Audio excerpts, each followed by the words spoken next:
కిరణ్ కుమార్ రెడ్డి గారు కేవలం ముఖ్యమంత్రి పదవిలో ఉండాలని చెప్పి ఈ వ్యాఖ్యలన్నీ కూడా చేస్తున్నారు.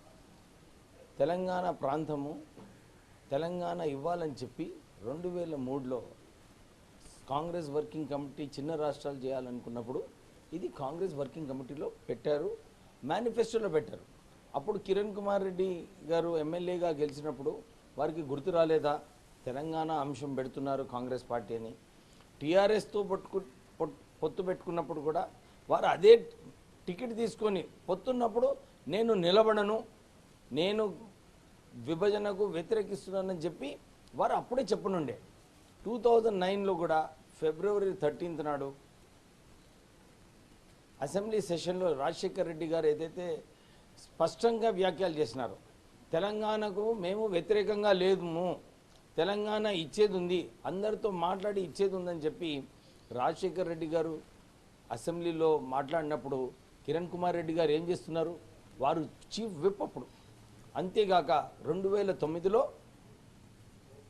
సోనియా గాంధీ గారు పబ్లిక్ మీటింగ్లో అన్ని చోట్ల కూడా ఇదే చెప్పారు, మేము తెలంగాణ ఇస్తాము, తెలంగాణ ఇవ్వటానికి మాకు ఏమి అభ్యంతరం లేదన్నప్పుడు కూడా ఈ ముఖ్యమంత్రి వారప్పుడు ఎమ్మెల్యే గారు ఉన్నారు, ఏం చేసినారు? గెలిచిన తర్వాత కూడా 9th డిసెంబర్ నాడు ఏదైతే ప్రకటన చేశారో 8th డిసెంబర్ నాడు ఆల్ పార్టీ మీటింగ్, అన్ని పొలిటికల్ పార్టీస్ చంద్రబాబు నాయుడు అందరూ కూడా కలిసి ఒక రెజల్యూషన్ పాస్ చేయడం జరిగింది. తెలంగాణకు మేము అనుకూలంగా ఉన్నామని చెప్పి వీళ్ళందరూ రెజల్యూషన్ పాస్ చేసినప్పుడు కేంద్రము 9వ డిసెంబర్ నాడు ప్రకటన చేసింది. అప్పుడు ముఖ్యమంత్రి గారు ఏం చేసినారు? అప్పుడు కూడా ఉద్యమం నడిచేటప్పుడు ముఖ్యమంత్రి గారు ఎందుకు తీసుకున్నారు ఈ పదవి? అప్పుడే నేను విభజనకు వ్యతిరేకంగా కాంగ్రెస్ పార్టీ ప్రకటన చేసింది, నేను ముఖ్యమంత్రి గానని ముఖ్యమంత్రి చెప్పాలి. కానీ వారికి ఏదైతే ఆశ ఉందో ముఖ్యమంత్రి కావాలని చెప్పి ఆ పదవి కోసము ఆయన ఇన్ని తప్పుడు సంకేతనాలు ఢిల్లీకి కూడా ఇంతకుముందు పంపించడం జరిగింది. మేము అందరము తెలంగాణ కాంగ్రెస్ ఎంపీస్ అప్పుడు తప్పుడు సంకేతనాలు మీరు ఢిల్లీకి చెప్తున్నారని చెప్పినప్పుడు అప్పుడు ఎవరు మాకు నమ్మలేదు. వాళ్ళు ఏమంటున్నారు? లేదు ముఖ్యమంత్రి కరెక్ట్ మెసేజ్ పంపిస్తున్నారని చెప్పి చాలామంది తెలంగాణ ప్రాంతం చెందిన ప్రజాప్రతినిధులు చెప్పినారు.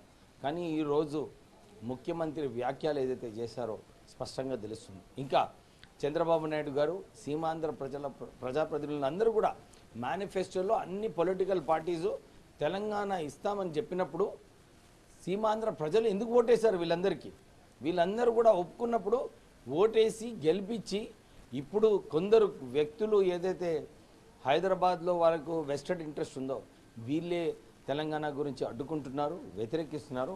ముఖ్యమంత్రి ఏదైతే వ్యాఖ్యలు చేశారో మేము తీవ్రంగా ఖండిస్తున్నాము. వారు ఆ పదవి నుంచి పోవాలి, తొలగించాలని చెప్పి మేము డిమాండ్ చేస్తున్నాం.